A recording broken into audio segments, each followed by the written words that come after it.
caldeu e assírio, com a riqueza que aquele povo estava adquirindo com os despojos. E ele, que era um profeta comprometido com o povo, se preocupava demasiadamente com os seus compatriotas. Porém, quando ele começa o capítulo 1, ele começa mais preocupado com a riqueza que o povo estava adquirindo.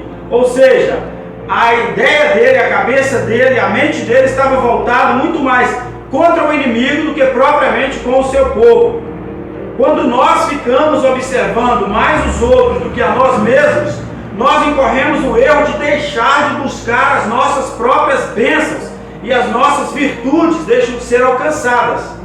Então, no primeiro capítulo, ele começa a oração reclamando com o Senhor pela opressão que o povo havia sofrido e estava sendo subjugado. E então Deus começa a falar com ele em uma relação muito direta que o pior ainda estava por vir. O Império Babilônico ainda ia dominar a nação de Israel, aquele povo que havia dividido o reino em duas partes, como nós dissemos.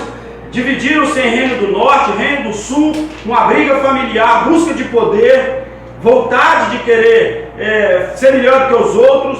E ali então eles estavam sendo provados, sendo castigados por Deus de uma forma avassaladora, porque eles estavam sendo escravizados e subjugados. Podemos então afirmar que todo o livro do profeta foi uma batalha de oração entre ele e Deus, colocando em pauta tanto as benesses que o povo assírio e caldeu estava tendo com os despojos dos filhos de Israel, mas também ele estava preocupado com o sofrimento do povo. E o profeta não estava satisfeito com aquela situação. Então, no diálogo de Deus com o profeta, mostrava que o tratamento de Deus para com o seu povo era no propósito de mostrar ao povo de Israel que ele é quem estava no comando, ele que estava no controle. Deus não estava satisfeito com o povo, porque o povo havia abandonado o propósito de Deus e havia derramado muito sangue. Nós observamos que quando Deus trata com Davi, por causa do seu pecado, ele trata com Davi falando exatamente que ele é que tinha o controle de tudo, ele que estava dominando a situação. E ele ia tratar com o profeta, com o salmista Davi, na condição da sua família, porque ele havia derramado muito sangue, ele havia cometido todo tipo de pecado, ele havia errado várias vezes, e Deus então estava mostrando que o controle está nas suas mãos. Deus havia escolhido ali para o povo também naquela ocasião, para a nação de Israel, já bem posterior à história de Davi, quando o profeta Abacuque estava ali, Deus havia então escolhido uma forma diferente. Os opressores do povo de Israel agora eram os caldeus. E o profeta estava preocupado com isso. O povo estava sendo dizimado por causa do sofrimento. Na verdade, em uma guerra, sabemos que muitas pessoas morrem. E aqueles que vencem a guerra levam o despojo daquele que foi vencido, que foi derrotado. Isso é que o profeta também estava preocupado, porque o império dos caldeus estava crescendo, enriquecendo, prosperando. Amados, se nós ficarmos preocupados com a prosperidade do nosso adversário, daquele que se opõe contra nós, dos nossos inimigos, nós não vamos chegar a lugar nenhum. O que nós precisamos tomar como lição na vida desse profeta, no ministério do profeta Abacuque, no capítulo 1, no capítulo 2, nós vamos posteriormente entrar no capítulo 3, mas nós estamos dando aqui uma pincelada do que foi o capítulo 1, capítulo 2, porque o diálogo do profeta Abacuque com Deus foi iniciado com uma falha, um ato falho do profeta, eu diria assim, porque ele estava preocupado com a prosperidade do povo caldeu. Nós precisamos estar ligados naquilo que nós podemos alcançar, naquilo que é o nosso propósito, naquilo que é o nosso objetivo. O que é que nós queremos para a nossa vida? Não interessa se o vizinho trocou de carro, se a casa do vizinho está melhor que a nossa, se o emprego do vizinho é melhor que o meu. Não importa isso, não interessa isso. A Bíblia nos fala, como dissemos aqui em estudos anteriores, que nós temos que tomar cuidado para não ficarmos invejosos daquilo que o inimigo está adquirindo.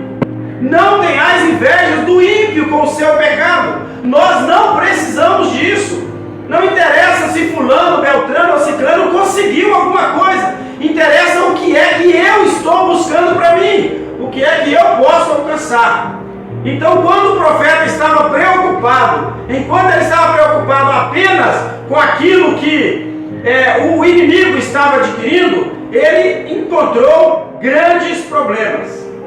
E Deus então estava falando com o profeta e está também colocando para nós hoje o que nós precisamos compreender. Que nós temos que ter na nossa vida o caminho da nossa vitória, o caminho da nossa bênção, que é buscar no Senhor. A Bíblia diz assim: buscai ao Senhor enquanto se pode achar, invocai-o enquanto está perto. Meu querido, enquanto você estiver preocupado com o que o outro está adquirindo, com o irmão que está mais abençoado que você, ou com o vizinho que ganhou isso ou aquilo, com o outro lá que acertou sozinho na Mega Sena, meu querido, você não vai sair do lugar. A Bíblia coloca isso para nós, como nós podemos ver lá no capítulo 2, falando sobre areia movediça, lago de areia. A pessoa vai estar caminhando sobre uma areia pegajosa, argilosa. Essa areia que vai puxando, sugando a pessoa para baixo, trazendo a pessoa mais para a prisão, para a dificuldade, para a luta, para o problema. Nós temos que ter foco, nós temos que ter objetivo na vida. O que é que nós queremos para nós? O que é que eu quero para mim? O que é que eu busco para minha família? O que é que eu busco em benefício da minha igreja? O que é que eu posso fazer no meu trabalho? Não podemos ficar focados, ou não devemos ficar focados naquilo que o outro está adquirindo, mas estar focado naquilo que eu preciso adquirir, naquilo que eu tenho possibilidade de alcançar. Deus é o mesmo. A Bíblia diz: o Senhor está no seu santo templo, cai-se diante dele toda a terra. Ele está atento às nossas orações, ele está esperando aquela busca nossa, aquela entrega nossa, para que nós possamos alcançar aquilo que ele tem preparado para nós. O que é que você está direcionando, ou como você está direcionando a sua vida, o seu propósito, o caminho que você quer trilhar? Quando você lê lá o capítulo 2 do profeta Abacuque, você vai poder compreender o que é que Deus estava falando com o povo de Israel, ou para o povo de Israel naquela época. A Bíblia diz que Deus não ouve a pecadores. Aí você vai dizer assim: então Deus não está me ouvindo, eu sou o pecador. Mas a Bíblia diz que se alguém é temente a Deus, a esses ele ouve. O profeta estava buscando a Deus no temor do Senhor. E ao concluir o primeiro capítulo, ele fala com Deus que ele então agora vai mudar o foco da sua oração. Agora, Senhor, eu vou parar de olhar para o inimigo. Agora eu vou parar de olhar para a prosperidade dos caldeus. E eu vou começar a olhar mais para a dificuldade do nosso povo e para os objetivos que nós temos a alcançar. O que Deus estava querendo colocar ali é que o profeta precisava agora compreender, e ele compreendeu. No capítulo 2 ele já começa dizendo que ele vai mudar a sua forma de orar. Eu vou subir até o meu quarto de oração. Eu vou buscar ao Senhor agora no meu quarto de oração. Eu vou falar com Deus de uma forma diferente. Eu vou falar com o Senhor agora buscando outro objetivo, outro propósito. Ele começa então a sua oração agora falando com Deus no seu lugar secreto, isolado, no silêncio. Muitas vezes, amados, Deus quer que nós tenhamos a nossa privacidade com Ele, a nossa intimidade com Ele. Certa vez, estava conversando com um pastor e ele falava sobre o seu quarto de oração. Na casa dele ele havia separado um cômodo e havia colocado ali: não perturbe, estou sintonizado com o céu. Amado, quando nós estamos assistindo um canal de televisão, um filme, uma série, um programa, seja lá o que for, um jornal, nós não queremos ser perturbados, não queremos ser incomodados. E ali então, o pastor estava colocando que ele criou um quarto de oração, um momento, um lugar exclusivo para falar com Deus. E a palavra que ele passava para dentro de casa é: olha, qualquer pessoa que me chamar no período da minha oração, diga que eu não posso atender. Quando estamos falando com um juiz, quando estamos falando com um advogado, nós vamos a uma sala secreta, conversamos com ele isoladamente e ninguém pode perturbar, ninguém pode entrar naquele ambiente. Então, amados, quando nós estivermos no propósito de oração com Deus, buscando ao Senhor, nós temos que agora direcionar o nosso propósito. Não vamos permitir interferência, não vamos permitir que ninguém interfira na nossa oração. Sabe o que é que acontece? Que muitas vezes nós nos perdemos no caminho da oração. Sabe o que é? É porque falta, sabe? A gente chegar e se aproximar de Deus e falar com Deus agora mais intimamente. Colocar diante de Deus os nossos propósitos, os nossos projetos, nosso alvo, nosso objetivo. Qual é o objetivo da sua oração? Muitas vezes você não está sendo atendido na sua oração, mas está sendo ouvido. Deus ouve todas as nossas orações. Então essa ideia de dizer que a minha oração não passou do teto, isso é balela, isso é conversa para boi dormir. Se você fala com Deus, Ele ouve a sua oração. Se você apresenta a Deus um propósito, um projeto, um alvo, um objetivo, Ele está ouvindo a sua oração, é claro que está ouvindo. Agora, quanto a responder a sua oração, vai depender de como você precisa ser atendido. O que Deus quer na nossa vida, amados, é perseverança na oração, propósito de oração, direcionamento, colocar diante de Deus o seu objetivo concreto, final, especificar para Deus o que é que você quer. E então aí vai ser avaliado de que forma você vai usar aquela resposta da sua oração.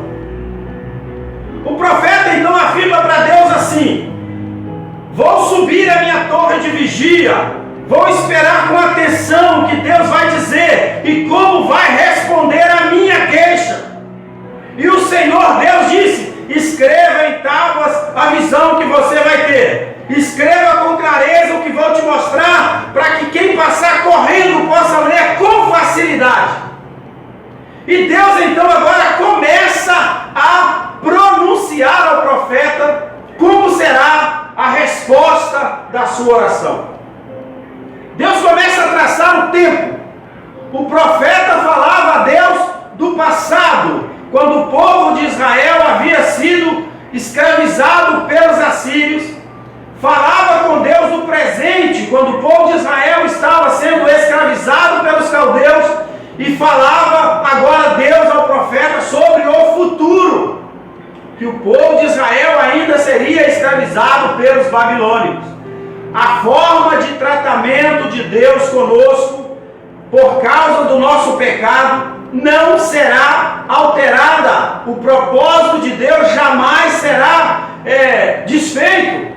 O propósito de Deus é completo, ele é permanente, ele é direcionado de uma forma que ele possa realmente nos levar, nos conduzir a esse tratamento com ele.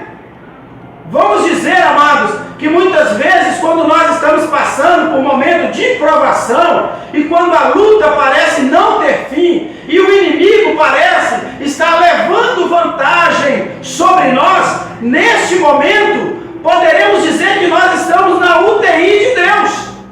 Estamos então entrando em um tratamento de terapia intensiva com o Senhor. E neste momento de tratamento intensivo, Ele não vai te abandonar. A Bíblia está dizendo: nunca te deixarei, jamais te desampararei. Essa é a promessa que Deus fez a Josué. Ela estende-se a todos aqueles que estão servindo ao Senhor. É um propósito de Deus, é um projeto de Deus. E neste projeto, Ele vai alcançar a sua vida. E você, meu querido, vai alcançar o objetivo que Deus tem para a sua vida, através do seu propósito, através do seu pedido, através da sua oração. Você vai alcançar. Sabe por quê? A palavra do Senhor é fiel. E a Bíblia diz que Ele não nos deixará, Ele não nos desamparará. Ele vai estar atento. A Bíblia diz em 2 Crônicas 7,15 que agora estarão abertos meus ouvidos e atentos à minha oração, a oração que o povo fizer neste lugar.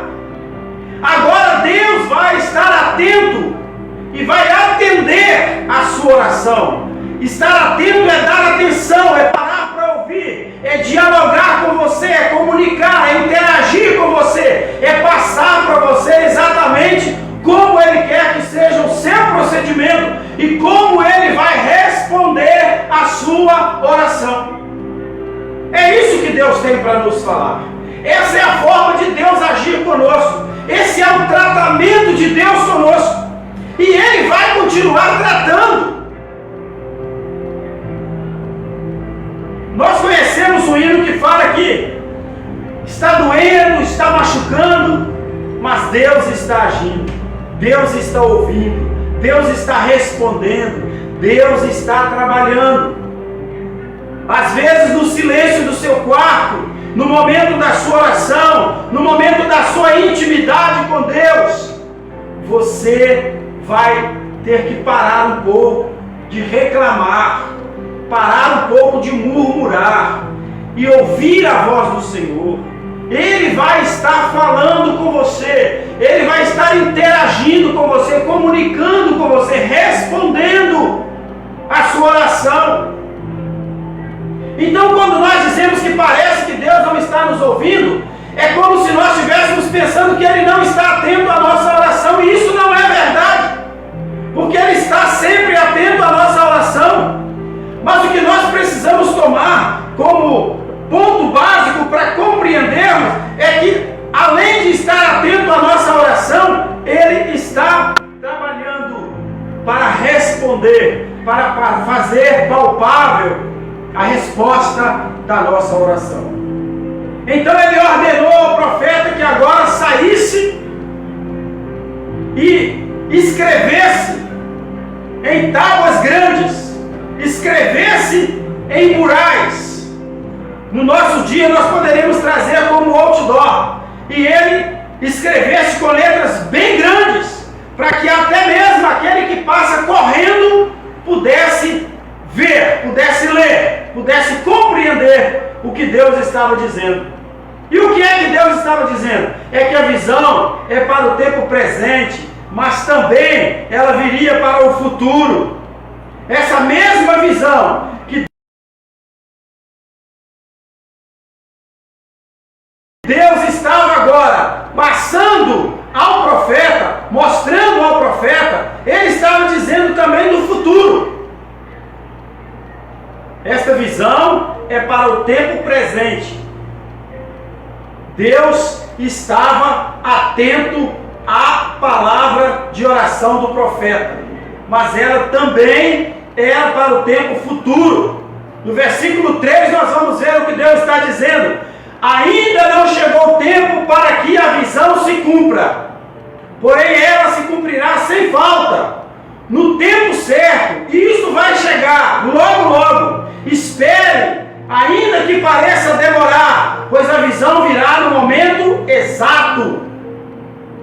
Hebreus capítulo 10, versículo 37, confirma esta profecia do profeta Abacuque, quando ele diz assim, o escritor da carta dos Hebreus corrobora com a palavra do Senhor através do profeta Abacuque: se tardar, espera-o, pois certamente virá, não tardará.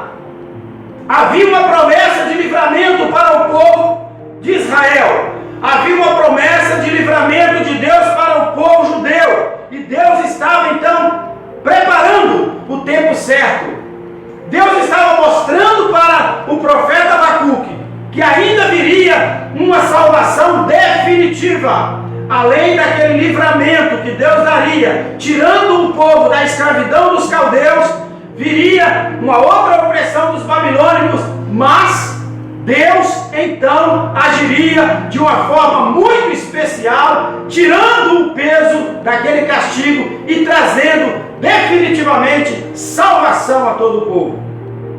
Ali, o profeta Abacuque também estava sendo direcionado na palavra do Senhor para aquilo que dizia o profeta Isaías, para aquilo que dizia o seu contemporâneo Jeremias, para aquilo que também mostrava Neemias durante a reconstrução do templo, porque Abacuque era contemporâneo de Neemias e de Jeremias, e ele também ouvia as profecias de Jeremias, ele ouvia Deus falar através de Neemias, e eles estavam apontando para o objetivo de Deus, o propósito de Deus, que era o resgate final, enviando Jesus Cristo, o Messias, o prometido, para vir resgatar definitivamente toda a raça humana, eliminando assim o pecado. Quando então o profeta começa a entender este propósito de Deus, esse caminho do Senhor, ali falando sobre a promessa da vinda do Messias, ele então está agora começando a entender que Deus está tratando com o povo de maneira inteligente, de maneira precisa, cirúrgica. Deus estava colocando ali para o profeta que em tudo ele tem o controle. Então, meu amado, o controle da sua vida está nas mãos do Todo-Poderoso. O controle da sua casa, da sua saúde, do seu emprego, da sua escola, da escola do seu filho, da sua faculdade que está quase terminando. Deus está no controle de tudo. Às vezes, nesses momentos que nós estamos passando de dificuldade, sendo assolado por uma possível enfermidade, por uma possível infecção aí, de um vírus que ninguém sabe onde está, ninguém sabe de onde vem, pode estar em todos os lugares, nós estamos preocupados demasiadamente. Todos nós temos que estar preocupados, temos que estar alertas, temos que estar ligados nesta possibilidade que é real. Mas, acima de tudo, temos que estar ligados na nossa confiança. Onde está posto a nossa confiança? Onde está o nosso propósito, o nosso objetivo? Quando o salmista diz assim: eleva os meus olhos para os montes, de onde me virá o socorro? Quando você começar a preocupar-se mais com a sua vida espiritual, com a sua vida com Deus, você vai então poder entender que Deus está acima de toda e qualquer circunstância e que Deus está olhando atentamente para você. Nós estamos tratando esses dias sobre o livro do profeta Abacuque. Falamos bem pausadamente sobre o capítulo 1, sobre o capítulo 2.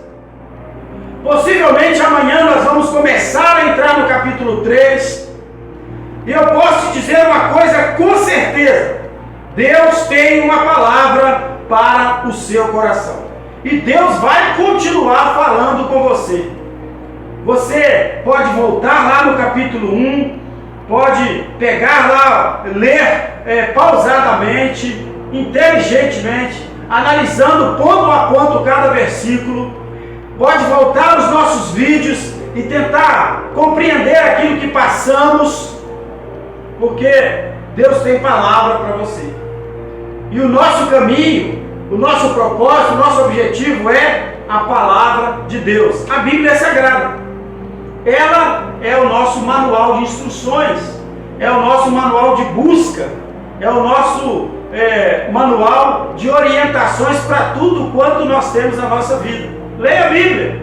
Procure firmar a sua vida, a sua fé, os seus caminhos na palavra do Senhor, na Bíblia Sagrada.